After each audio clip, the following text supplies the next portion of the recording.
रख रख त्या रानातून थोडं पुढं जाऊ गड्या, पाऊल थकलं नाही गड्या, पाऊल थकलं नाही.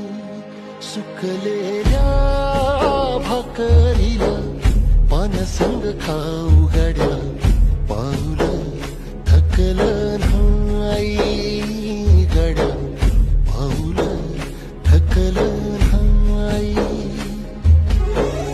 झालो बरबाद जरी बसला घाव उरी, कलेची आग सार जाळून विजाईना. अडला घास असा काळा वनवास असा, पण यो ध्यास अजून बी माग